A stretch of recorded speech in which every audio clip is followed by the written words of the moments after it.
So allegedly now, J-Lo's first husband is weighing in on this Ben Affleck divorce. The drama with J-Lo just doesn't stop. Her first husband, Ojani Noa, is back in the spotlight and spilling all the tea. And it's juicy. Ojani's out here giving J-Lo some serious advice, telling her to take a break from marriage after yet another split. But here's the gag. He also made it very clear he's not available for a reunion. Ojani didn't hold back, even claiming J-Lo's obsession with fame ruined their relationship. So what's next for J-Lo? Another husband, or will she finally take Ojani's advice?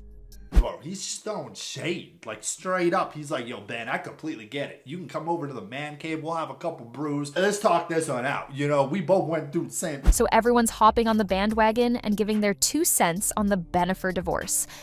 And surprisingly, Ojani Noa, J-Lo's first husband, is also on that list, and he doesn't have good things to say. I was never used to being alone. I had a big family. I had cousins and my aunts and my grandma, and they'd all always be around. And so when I went off on my own, I realized how uncomfortable I was. Ojani recently showed up for an interview with the Daily Mail and publicly advised Lopez to stay single for a while after her 4th failed marriage. We all know about J-Lo and her obsession with marriage. She's the kind of woman who's already scouting for her next husband while still married to her first. Like, I was on that journey of trying to figure out what it was to love yourself. Yeah. Because I knew that I could never really have true love in my life again. So it's no wonder why Ojani is out here giving J-Lo some advice. And that's not all that he had to say about it. Apparently, Ojani also thinks that J-Lo should go ahead and take some time for herself. He said, if she meets someone new, she should maybe keep it private and not get married again. I remember being on the set and being in my dressing room and not feeling like I could get up in the morning, and there's just no pain like that. There's no pain or failure like going through a divorce. What's more, Ojani decided to also address Lopez's crazy obsession with social media, saying, when you're with someone, you have to spend quality time with them and not think about being on camera. But here's the interesting bit. Ojani is not trying to be Yoda here. He's saying this based on his relationship with J-Lo. I can tell you in my own experience, we would have disagreements in the car, and then 20 minutes later, we'd have to sit and pretend everything was fine. But you can only pretend so much. When we were going through hell and going out as a couple, I was in a bad mood too, because I knew inside we were not good. I hated going on the red carpet. She would try and get me to come, and I'd say, no way, I'm not going to pretend. Okay, that's a major shade. So basically he's saying, listen, stop running into the spotlight. If you're with somebody, be with them. Don't jump onto the red carpet. Keep it private. And you know what? We believe Ojani. Girl, J-Lo couldn't hide the desperation even if she wanted to. And it's no secret that her obsession with always being in the limelight caused her downfall with Ben. Ben had always wanted to be private, whereas J-Lo was more of a put-it-all-out-there kind of girl. In fact, reports confirmed that J-Lo and Ben's marriage troubles started when the two were in their honeymoon phase. A source said he was unhappy with the paparazzi following them. She is an international superstar, and he acted like it came as a surprise that they would be followed around. The source further added, they would barely speak to each other during what was supposed to be the happiest time of their life. He sold her on him being a changed man, and that lasted a very short time. The insider further revealed he was just getting sober. He was in a vulnerable state, and whatever their chemistry played into that, he was in this frenzied, excitable state. He doesn't want the entourage and all the drama that comes with that in his home. Anyways, back to Ojani, it makes sense why he was out there telling J-Lo to keep her business private.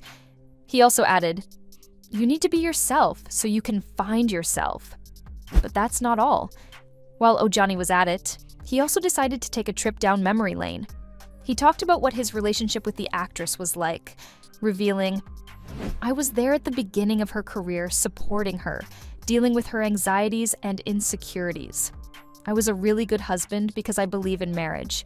When we divorced, I was heartbroken. I feel when she got what she wanted, I was no longer needed. I cried because I couldn't believe it. I was totally in love. We were totally in love. And it was beautiful. It was a beautiful day. It was a beautiful day, for my part. In his tell-all interview, he also said, I was the first, the pioneer. But here's where it gets interesting.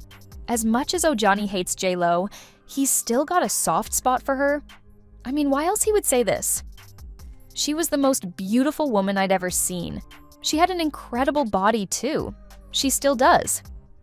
Heck, if fans didn't know any better, they'd say he was reminiscing. He said, "She didn't really speak Spanish, and my English wasn't that good at the time," the personal trainer revealed. "But we would talk and laugh together." And he further revealed, "My phone bills were crazy, but we got to know each other more." Now, this isn't the first time Ojani has spoken up about Lopez and her failed marriage. Back when J-Lo and Ben tied the knot, Ojani gave his 2 cents about the new couple on the block. He already knew the two were definitely not going to work out. Why? Well, according to him, J-Lo loves being in love. He further added, "Ben is husband number 4. I was husband number 1, and she told me I was the love of her life. When we lay in bed on our wedding night, she said we would be together forever." Ojani also added, "I wish her and Ben the best, but I'm not convinced it will last. I think she's someone who will be married 7 or 8 times. I can't see her ever settling down with one person. She pushes herself to constantly go forward in her professional life, which is why she's had a 3-decade career. But she also moves on in her private life. If Ben has Lupe Jennifer's mom on his side, then maybe he's got a chance." And that's not it. Back when Ojani and J-Lo called it off, Ojani wasn't too happy.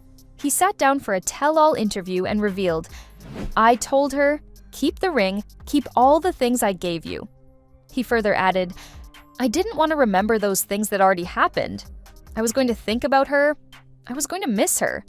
But that's only the tip of the iceberg. Ojani also didn't hold back and spilled the tea on how fame changed J-Lo as soon as she tasted stardom. He said, "She went from Jen to being J-Lo, this big business bringing in millions." He further added, "She had all these new people around her, all wanting to make money off her. I would call and an assistant would say, 'Sorry, she's not available.'" And well, no one thinks Ojani is the bitter ex here. One person wrote, "He is confirming what the world has been saying. She's the problem.